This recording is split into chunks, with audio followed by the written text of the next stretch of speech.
Hi everyone, Effigy here with a bit of a fluff video. Today I just want to talk to you guys about updates I'd love to see over the next year or two, and for your convenience I put them all into an internet-friendly, numbered list. Also, I couldn't decide what I wanted to run for B-roll, so it's Muse Dash. Without further ado, let's get started.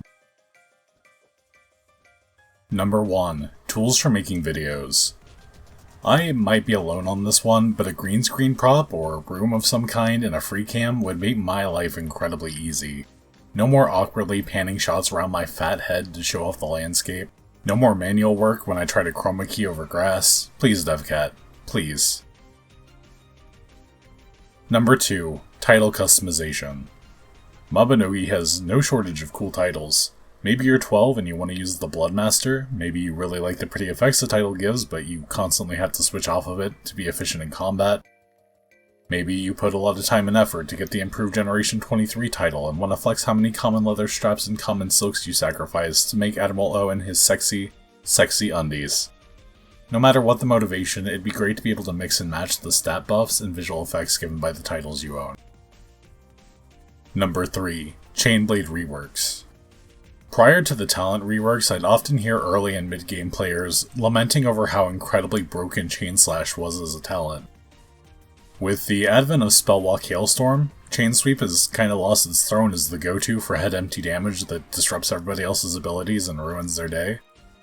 Chain Slasher has been relegated to the backwater of Deathmark support, fishing for crits with Impale, and the occasional Spin Slash spam for easy room cleaning.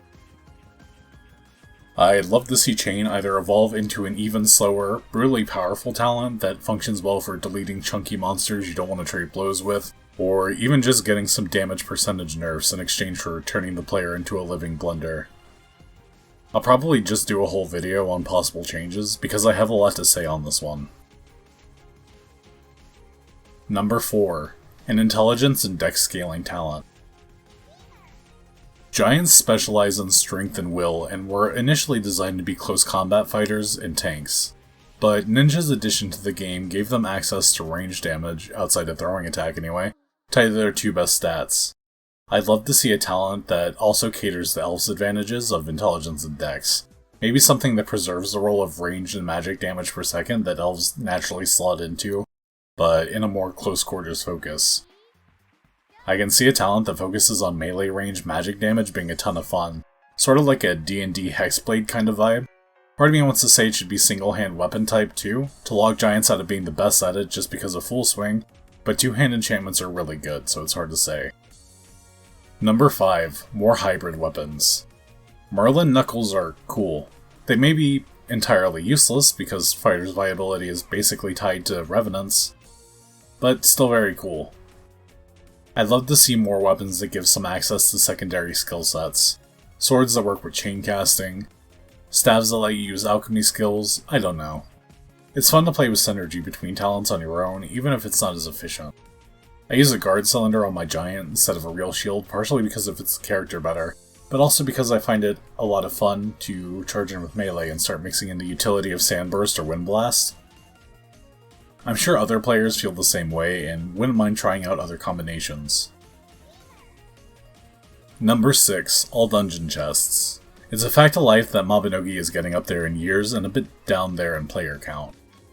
In the course of normal play, the North American servers just don't get the traffic required to make late game materials very widely available. However, we do get semi-regular events that allow us to loot all end chests from dungeons or techs, and they almost always serve just to bring the prices down to reasonable levels. As right now, saving up for some materials can be pretty demoralizing for players who have busy lives outside of Aaron and can't spend large swaths of their day running techs or grinding for gold. Number 7. The Far East and new playable races. There is a hitherto unreleased continent mentioned by Hagi and Anju during the Ninja Quests, and I'd really love to see it come out. I picture it having a culture more inspired by the Far East, a far departure from the continent of Olu, maybe something more like what we see on Doki. This new continent could even be set up as like an archipelago with its own form of commerce, which I think would be pretty cool. It'd also be cool to get a new playable race, maybe two kinds of beast folk with similar stat differences to the elf and giant split, but with racial skills that focus on ninja and Chainblade instead. It'd be very neat however they go about it. Number 8. Generation replays and remastering. Another one that would make my job easier, replaying the generations. We already have this a little bit with Saga, and I think a similar system for all the generations would be nice, with adventure steals and some other miscellaneous loot available as reward. I'd love to see this become an option accessible through an NPC like maybe Duncan or something, especially since it'd let me be lazy and get my recording done on my main character. Going hand in hand with replaying the old generations, I'd also like to see them get a little bit of love.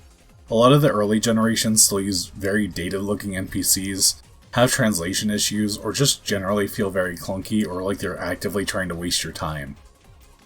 While I can see an argument for keeping them the way they are for nostalgia's sake, I think a revamp could make many players who just avoid doing their generation quests take some interest. My first suggestion on what to change: make the artifacts needed to start Gen 7 available in the Seal Merchant shop. Number 9. Upgraded textures and models. Mabinogi has a lot of clothes, armors, and weapons that have been implemented over the years, and sadly not all of them have aged very well. From square breasts to Lego arms, not all older fashion has aged as well as your trusty muffler robe and goggle cap. Again, there's definitely an argument for preserving the classic Mabinogi feel, but I feel like the benefits of having a unified, nice-looking style for all items is pretty beneficial, especially when we talk about new players coming to the game. Number 10. A soft sequel. Before you panic, I don't mean a true sequel. I'd point to something like the gradual progression from RuneScape Classic to the modern RuneScape 3. Mabinogi's been around a long time, and some engine tweaks and graphical reworks definitely couldn't hurt. Imagine if your iframes worked when using skills like Raging Spike instead of mobs just running to where you're about to be and hitting you before you're even there. Imagine if Elrod reliably followed your mouse orientation. Imagine if Chain Crush actually stunned your target instead of them sprinting gloriously through the air to close the distance and punish you. Better yet, imagine Mabinogi's dated textures reimagined into something a bit more stylized, maybe a Wind Waker-esque cel-shaded look to really drive home the anime bit of your anime life.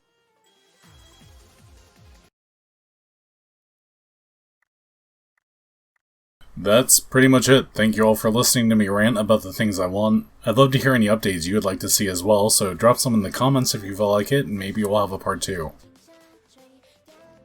If you like my content, hit the subscribe button so you can keep up with my new videos.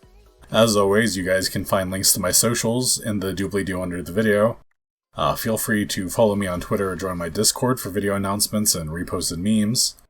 Last video, I stated one of my goals for the channel was to hit 50 subscribers in 2 months, and you all made it happen in less than 24 hours from when the video went up.